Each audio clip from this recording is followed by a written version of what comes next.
C'est la raison pour laquelle, après la réduction des risques par le biais de la diplomatie, le deuxième volet de notre future stratégie envers la Chine doit être la réduction des risques par le biais de l'économie.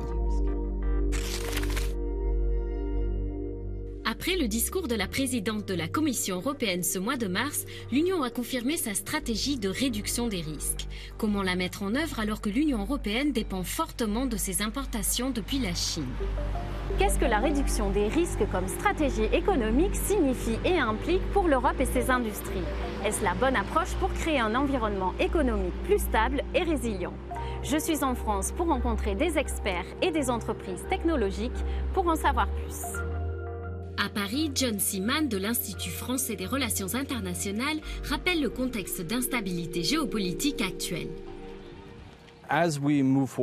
Au fur et à mesure que nous avançons dans ces grandes transformations structurelles, en particulier dans la transition vers une société à zéro émission nette et une société numérique, nous constatons que l'Europe est de plus en plus dépendante des pays qui sont disposés à utiliser cette dépendance comme moyen de pression dans un environnement mondial plus litigieux ou plus conflictuel.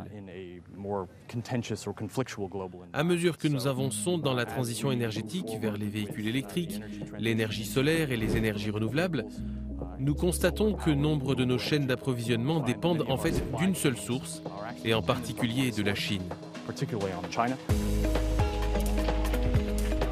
L'Union européenne dépend fortement d'autres pays pour les matières premières critiques, utilisées par exemple pour la fabrication de téléphones, véhicules électriques ou semi-conducteurs. Par exemple, la Chine fournit 100% de son approvisionnement en éléments de terres rares lourdes, la Turquie 98% en bore et l'Afrique du Sud 71% en platine.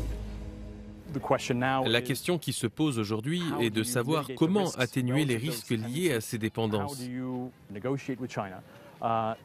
Et comment négocier avec la Chine pour essayer de faire en sorte qu'elle n'utilise pas ces leviers pour faire des affaires au détriment des intérêts de l'Europe. Quelle est la stratégie de l'Europe pour renforcer sa sécurité économique? Voici notre cours accéléré.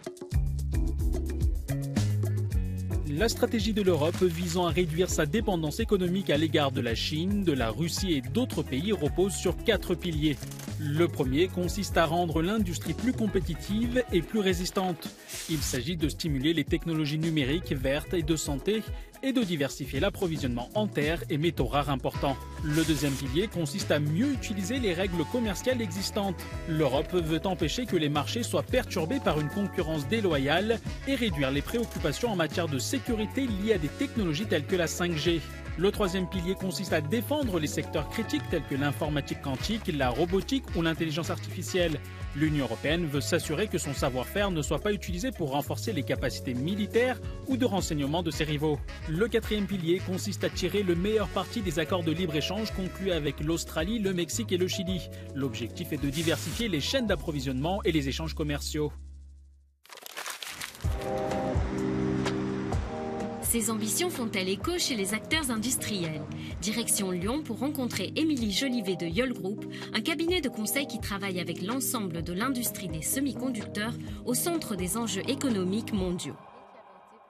On a parmi nos clients beaucoup de gens qui cherchent en fait à reprendre la main sur la mise en boîtier en particulier, qui est fortement dépendante de la Chine et de Taïwan et qui cherchent à se relocaliser en Asie du Sud-Est par exemple. Il faut savoir que le semi-conducteur, ça pèse 600 milliards de dollars et que c'est donc une industrie qui est scrutée de près par les gouvernements, qui mettent tout en œuvre en fait, pour maintenir en fait, leur position dans cette course en fait, à la technologie, mais aussi aux revenus.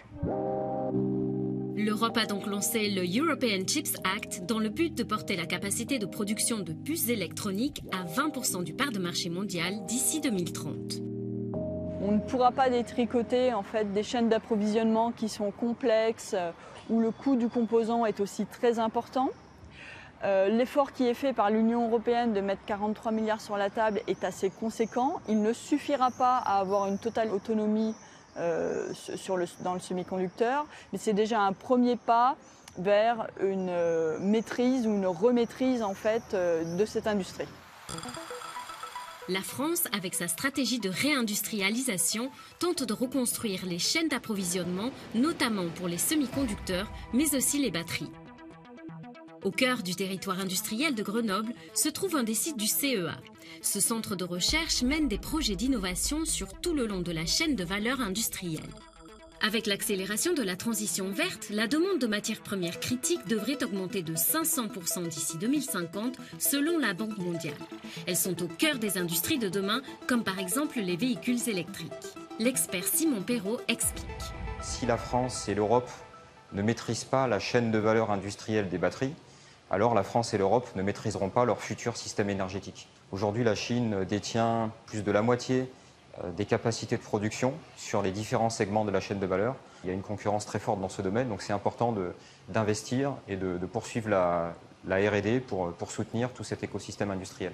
Par exemple, pour allonger l'autonomie des véhicules électriques, des batteries avec moins de matériaux critiques, des procédés de recyclage des batteries quand elles arrivent en fin de vie pour récupérer davantage de métaux et tout ceci à un coût plus faible. Fabriquer des batteries avec moins de matériaux critiques, c'est l'objectif de la start-up All Energy basée près de Paris. Elle développe des batteries dites lithium fer phosphate sans cobalt ou manganèse pour le stockage massif des énergies renouvelables ou pour alimenter des data centers. Nous, on va faire le choix au départ d'utiliser des matériaux qui doivent se retrouver à peu près partout sur la planète, qui peuvent être recyclés facilement. Et ça va nous permettre de pouvoir fabriquer des batteries qui vont avoir une durée de vie au moins 4 fois plus élevée que le lithium conventionnel, et puis surtout qui vont être très sensibles à l'optimisation digitale. Moins puissantes mais plus respectueuses de l'environnement, ces batteries sont adaptables grâce à l'intelligence artificielle. Leur coût est 20% plus élevé par rapport à la Chine. Pour se démarquer sur le marché des batteries LFP très concurrentiel, il faut produire beaucoup et vite. Le marché de la batterie, l'industrialisation de la batterie, c'est une course mondiale. Et donc nous, on est lancés dans cette course-là, course à l'investissement, course à la rupture technologique, pour pouvoir se démarquer et être souverain dans nos développements technologiques. L'ambition est d'ouvrir leur première giga-usine dès 2026. Diversifier la chaîne de production, produire en Europe tout en poursuivant la transition numérique et verte, John Seaman rappelle que cette stratégie a un coût. Il est donc certainement possible de diversifier les chaînes d'approvisionnement, notamment en établissant une production ici en Europe. Il y a des exploitations minières qui sont possibles ici en Europe, en Suède par exemple. Mais tout cela demande beaucoup d'argent. Il faut beaucoup d'investissement et beaucoup de temps. Il y a donc une très longue chaîne d'approvisionnement qu'il faut essayer de reconstruire.